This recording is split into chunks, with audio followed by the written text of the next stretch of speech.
کہتے ہیں میں تو بڑا حیران ہوا کہ میری اس خاتون سے کبھی ملاقات نہیں ہوئی، تو یہ کس طرح مجھے جانتی ہے؟ اور یہ کہا میمونہ نے کہ ملاقات تو جنت میں ہونی تھی، یہاں کیسے کر لی آپ نے؟ نحمدہ ونصلی علی رسولہ الکریم، اما بعد۔ ہماری تاریخ میں ایک بہت ہی خوبصورت نام حضرت عبداللہ بن زید رحمہم اللہ تعالیٰ کا آیا ہے کہ ان کا ایک انتہائی خوبصورت واقعہ آتا ہے کہ آپ نے ساری زندگی نکاح نہیں کیا، جوانی گزر گئی، بڑھاپا آیا، اور ایک دن بیٹھے حدیث مبارک پڑھا رہے تھے تو اس میں نبی کریم صلی اللہ علیہ وآلہ وسلم کا فرمان پڑھا، جس کا مفہوم یہ تھا کہ جنت میں کوئی اکیلا نہیں ہوگا، جو نکاح کی عمر میں نہیں پہنچا یا پہنچا بھی تو کسی وجہ سے نہیں ہوا، وہ مسلمان ہی مرا تو اللہ مسلمان مردوں اور عورتوں کا جنت میں نکاح فرمائیں دیں گے۔ جب یہ حضرت نے احادیث پڑھی نا تو ان کو یہ خیال آیا تو میرا تو دنیا میں نکاح نہیں ہوا، تو میری آخرت کے اندر جو میری بیگم بنے گی وہ کون ہوگی؟ تو ایسے اسی کشمکش کے اندر رہے تو ان کو خیال آیا کہ اللہ رب العزت سے میں دعا مانگتا ہوں۔ ایک رات انہوں نے اللہ رب العزت سے مانگا تو دعا قبول نہیں ہوئی کہ یا اللہ میری جو جنت کے اندر میری بیوی بنے گی مجھے وہ دکھلا دیں۔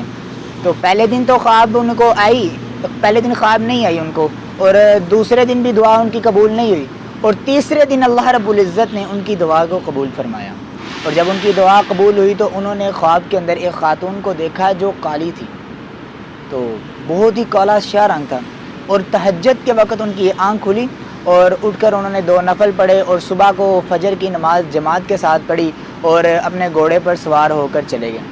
اور خواب کے اندر اس عورت نے اتنا بتلایا تھا کہ میرا نام میمونہ خالد ہے، میمونہ ولید ہے میرا نام، اور میں جو ہوں بصرہ کی رہنے والی ہوں۔ تو اتنی بات سنی تو اٹھ کر چلے گئے، بصرہ کی طرف روانہ ہوئے۔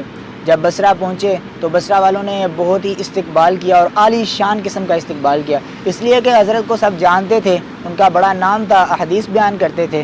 تو حضرت عبداللہ بن زید رحمہم اللہ کا بڑا استقبال ہوا اور بٹھایا، اور لوگوں نے پوچھا کہ حضرت بغیر بتائے آپ آگے ہماری طرف، خیریت ہے؟ تو حضرت نے کہا کہ یار سب چھوڑو، مجھے یہ بتلاؤ کہ میمونہ ولید کہاں رہتی ہے؟ کہا کہ حضرت آپ اتنی دور سے اس میمونہ ولید سے ملنے کے لیے آئے ہیں؟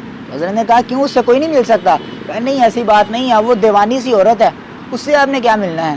کہتے ہیں کہ کیوں، کیا ہوا دیوانی ہے آپ کہہ رہے ہو؟ کہتے ہیں کہ اس کی حرکتیں کچھ بڑی عجیب ہیں، لوگ اس کو پتھر مارتے ہیں کہ جب وہ کوئی شخص رو رہا ہو تو اس کو دیکھ کے ہنستی ہیں، اور جب کوئی شخص ہنس رہا ہو تو اس کو دیکھ کے روتی ہے۔ تو بہرحال ہم اس کو آ جائے گی، وہ عصر کے وقت آئے گی، آپ انتظار کریں۔ تو وہ جنگل پہ ہماری بکریوں کو چرانے کے لیے گئی ہوئی ہے، اور دوسری بات یہ ہے کہ وہ اجرت لیتی ہے ہم سے، اجرت لے کر بکریوں کو چراتی ہے۔ تو اس وقت وہ گئی ہے، عصر کے وقت آ جائے گی، آپ اس سے ملاقات کر لیجئے گا۔ کہنے لگے کہ نہیں، میں نے ابھی اس سے ملاقات کرنی ہے، آپ مجھے جنگل کا راستہ بتلائیں۔ لوگوں نے اصرار کیا حضرت آپ تشریف رکھیں، وہ عصر کے وقت آ جائے گی۔ کہا نہیں میاں مجھے ابھی بتلاؤ۔ تو لوگوں نے ان کو جنگل کا راستہ بتلایا۔ تو کہتے ہیں کہ میں جنگل کی طرف گیا، تو میں جیسے ہی جنگل کے اندر میں نے قدم رکھا تو میں دیکھتا ہوں کہ ہر قدم پر انتہائی خوفناک قسم کے جانور بیٹھے ہوئے ہیں۔ تو میرے دل کے اندر ایک بات آئی کہ وہ عورت کتنی دلیر ہے کہ اتنے جانوروں کے اندر کہ وہ بکریوں کو چرا رہی ہے، تو اگر ان سب جانوروں نے مل کر اس کی بکریوں کے اوپر حملہ کر دیا تو یہ کس سے بچائے گی؟ تو کہتے ہیں خیر بہرحال میں آگے بڑھا تو میں دیکھتا ہوں کہ وہ عورت جو ہے میمونہ، وہ کیا کر رہی ہے، جائے نماز بچھا کر اللہ رب العزت کے آگے سجدہ کر رہی ہے، اور دوسرے کہہ رہے ہیں کہ میں دیکھتا ہوں کہ دوسری طرف بکریاں ہیں، وہ بکریاں چرا رہی ہے، بکریاں جو ہیں وہ خود چر رہی ہیں، اور ان کے ارد گرد جو ہیں وہ شیر جو ہیں وہ جنگل کے، وہ اس کی رکھوالی کر رہے ہیں اس کی بکریوں کی، اور جیسے بکریوں کی ایک عادت ہے شرارتیں کرنے کی، وہ بھاگ جاتی ہیں، تو جو بھاگ جاتی تھی تو جنگل کا جو شیر تھا اس کو پکڑ کے لا کے دوبارہ ریوڑ کے اندر رکھتا تھا۔ کہتے میں یہ معاملہ دیکھ کر بڑا تعجب میں آیا۔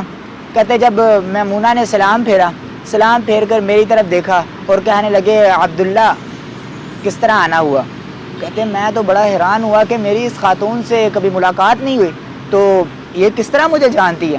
کہنے لگے میں نے اس سے پوچھا کہ پہلی تو تعجب کی بات یہ ہے کہ میں تجھ سے کبھی ملا نہیں ہوں، تو مجھے یہ بتلا دو کہ جب میں تجھ سے ملا نہیں ہوں تجھے میرا نام کیسے پتہ ہے؟ تو حضرت میمونہ نے فرمایا کہ جس رات کو اللہ رب العزت نے آپ کو مجھے دکھلایا تھا اسی لمحہ میں اللہ رب العزت نے مجھے آپ کو بھی دکھلا دیا تھا، اور یہ کہا میمونہ نے کہ ملاقات تو جنت میں ہونی تھی، یہاں کیسے کر لی آپ نے؟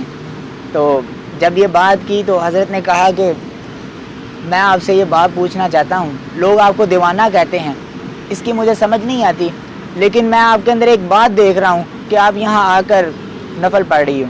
انہوں نے کہا کہ بس اصل میں بات یہ ہے کہ لوگوں سے خلوت، لوگوں سے تنہا رہ کر میں اللہ کی عبادت کرنا چاہتی ہوں۔ اور دوسرے نمبر پر یہ فرمایا، کہنے لگے کہ مجھے یہ معاملہ تو بتلاؤ کہ یہاں بکریوں کو شیر چرا رہے ہیں، تم یہاں نفل پڑھ رہی ہو۔ میں نے کہا کہ دیکھو میں آپ کو ایک بات بتلاتی ہوں کہ جو شخص اللہ سے صلح کر لے، میں نے جس دن اللہ سے صلح کی ہے اس دن سے جنگل کے شیروں نے میری بکریوں سے صلح کر لی ہے۔ تو اس لیے سامعین، سننے والے حضرات جو ہیں، اللہ رب العزت سے اپنا تعلق بنائیں، اپنا تعلق جو ہے وہ دل سے جوڑیں اللہ رب العزت سے۔ اللہ رب العزت سے دعا ہے اللہ رب العزت ہمیں اپنا قرب نصیب فرمائے اور اپنے ساتھ محبت رکھنے کی، اور رسول اللہ صلی اللہ علیہ وسلم کی محبت ہمارے دل میں عطا فرمائے۔ وما علینا الا البلاغ۔